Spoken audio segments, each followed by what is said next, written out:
నేను పాస్ చేయాలని చెప్పినట్టు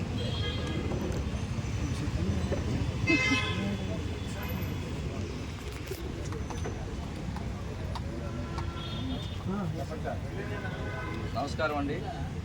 నా పేరు Baji Pathan, AP CPS employees association రాష్ట్ర అధ్యక్షుడిని. అలాగే 51 సంఘాల ఒక జేఏసీ ఉద్యోగ ఉపాధ్యాయుల సంఘాల జేఏసీకి సెక్రటరీ జనరల్గా పనిచేస్తున్నాను రాష్ట్రంలో.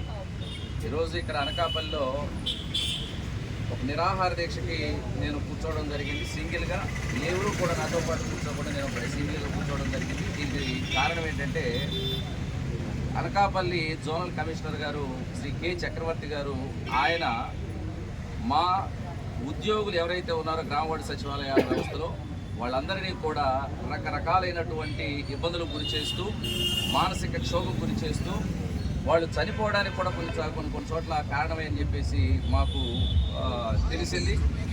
మరి ఆ విధమైనటువంటి పరిస్థితుల్లో మా గ్రామవార్డు సచివాలయాల సిబ్బందిని, మా ఉద్యోగుల్ని, మా సోదరులను రక్షించుకునే ఉద్దేశంతో మేము గతంలోనే లోకల్గా ఉన్నటువంటి రాజకీయ నాయకులు ఎమ్మెల్యే గారు కొంతాల రామకృష్ణ గారికి ఫిర్యాదు చేయడం జరిగింది. ఇదే విషయాన్ని కలెక్టర్ గారికి 3 నెలల క్రితం ఫిర్యాదు చేయడం జరిగింది. ఇదే విషయాన్ని జిఎంసీ కలెక్టర్ గారు అక్కడ కమిషనర్ గారికి కూడా ఫిర్యాదు చేయడం జరిగింది. కానీ ఏ విధమైనటువంటి ప్రతిస్పందన ఈ రోజు వరకు రానందుకు గాను, అలాగే ఈ సదరు కె చక్రవర్తి గారు ఎవరైతే జోనల్ కమిషనర్ గారు ఉన్నారో ఆయన మీద ఒక డిపార్ట్మెంటల్ ఎంక్వైరీ, ఒకటి విమెన్ దీనికి సంబంధించి ఒక ఎంక్వైరీ 2 పెండింగ్లో ఉన్నాయి.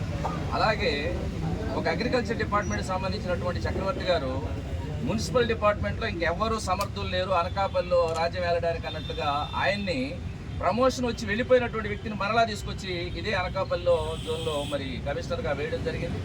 ఆయన వల్ల జరిగినటువంటి ఇబ్బందులు రకరకాలుగా ఇక్కడ ఉన్నటువంటి ఉద్యోగస్తులు ఎవరినైనా సరే, ఆయన ఎక్కడ పనిచేసినటువంటి ప్లేస్లోనైనా సరే మీరు అడిగి తెలుసుకోవచ్చు. ఆయన వైఖరిని నిరసిస్తూ మా ఉద్యోగులు ఎవరైతే సచివాలయ ఉద్యోగులు చనిపోయారో వాళ్ళకు అండగా మాకు న్యాయం చేయమని, పెండింగ్లో ఉన్నటువంటి 2 ఎంక్వైరీస్ త్వరగా కంప్లీట్ చేయమని, అప్పటి వరకు ఎవరైతే అక్రమంగా మరి మున్సిపల్ డిపార్ట్మెంట్లోకి ట్రాన్స్ఫర్ మీద లేకుంటే డిప్లాయ్మెంట్లో వచ్చినటువంటి చక్రవర్తి గారిని ఈ అనకాపల్లి జోన్ నుంచి తొలగించి ఆయన సస్పెన్షన్లో ఉంచి ఆయన మీద ఉన్నటువంటి ఎంక్వైరీలు పూర్తి చేయవలసిందిగా మేము ప్రభుత్వాన్ని డిమాండ్ చేస్తూ మరి ఈరోజు నిరాహార దీక్షకు పోలీసు వారిని పర్మిషన్ అడగడం జరిగింది నిన్న. అయితే నిరాహార దీక్షకు మేము పర్మిషన్ ఇవ్వలేమని చెప్పేసి పోలీసు వారు తెలిపినటువంటి సందర్భంలో సరే వారి సూచనల మేరకు మేము రోజువారీ నిరాహార దీక్షలు అంటే ఉదయం 9 గంటల నుంచి సాయంత్రం 5 గంటల వరకు మాత్రమే నేను ఒక్కడే కూర్చుంటానని తెలియజేయడం జరిగింది. దానికి కూడా కొంత అభ్యంతరం ఉందని చెప్పేసి సిఐ గారు తెలియజేస్తూ ఉన్నారు. ఏది ఏమైనప్పటికీ భారత రాజ్యాంగంలోని ఆర్టికల్ 19(1)A 19(1)B ప్రకారం ఒక భారతదేశ పౌరుడు తనకు కలిగినటువంటి అసౌకర్యాన్ని తెలియజేయడానికి ప్రొటెస్ట్ చేసేటువంటి హక్కు కలిగి ఉన్నాడు. ఆ హక్కును మా నుంచి తొలగించలేరని, ఆ హక్కు ద్వారానే మేము పోరాటం చేస్తామని, అలాగే మా గ్రామవార్డు సచివాలయాల సిబ్బంది ఎవరైతే ఈ అనకాపల్లి జోన్లో పనిచేస్తున్నారో వాళ్ళందరినీ రక్షించుకొని తీరుతామని, ఈ విషయాన్ని అవసరమైతే సిఎస్ గారి దృష్టికి తీసుకెళ్ళడం కోసం ఆయన అపాయింట్మెంట్ కూడా అడగడం జరిగిందని, రేపు 10వ తారీఖు జరగబోయేటటువంటి ముఖ్యమంత్రి గారి మీటింగ్లో కూడా మా జేఏసీ తరపున నాయకులు ఈ విషయాన్ని అక్కడ ప్రస్తావించి సీఎం గారి దృష్టికి కూడా తీసుకెళ్తామని, అయితే అక్రమంగా మా మీద ఏ విధమైనటువంటి చర్యలు తీసుకోవడానికి కోసం ప్రయత్నం చేసినా కానీ మరి అది తీవ్రమైనటువంటి వ్యతిరేకతకు దారి తీస్తుందని కూడా మేము సవినయంగా మనవి చేస్తూ ఉన్నాం. చక్రవర్తి గారిని అబెయన్స్లో పెట్టి, సస్పెన్షన్లో పెట్టి ఆయన మీద ఉన్నటువంటి ఎంక్వైరీలు పూర్తి చేయాలి. మాకు గ్రామవార్డు సచివాలయాల సిబ్బంది ఎవరైతే ఇప్పటికే 3 ఆయన పెట్టినటువంటి టార్చర్ చనిపోయారని చెప్పేసి అంటూ ఉన్నారో ఆ విషయాలు నిగ్గుదేల్చాలి. అంటే ప్రభుత్వాలకు కానీ అధికారులకు కానీ వేల సంఖ్యలో ఉన్నటువంటి ఉద్యోగుల కంటే ఒక అధికారిని, అది కూడా అవినీతి మచ్చ ఉన్నటువంటి అధికారిని మరి రక్షించుకోవడం ప్రధానమైనటువంటి అంశం అని చెప్పేసి మేము ప్రశ్నిస్తూ ఉన్నాం.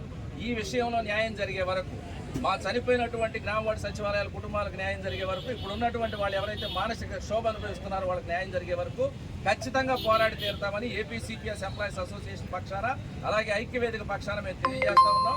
ఏ విధమైనటువంటి అడ్డంకులు వచ్చినా కానీ న్యాయపరంగాను, ధర్మపరంగాను, ప్రభుత్వ పరంగాను మేము దాన్ని ఫేస్ చేస్తామని, మాకున్నటువంటి హక్కులను కాలరాయొద్దని దయచేసి అధికారులను కూడా మేము వేడుకుంటున్నాం.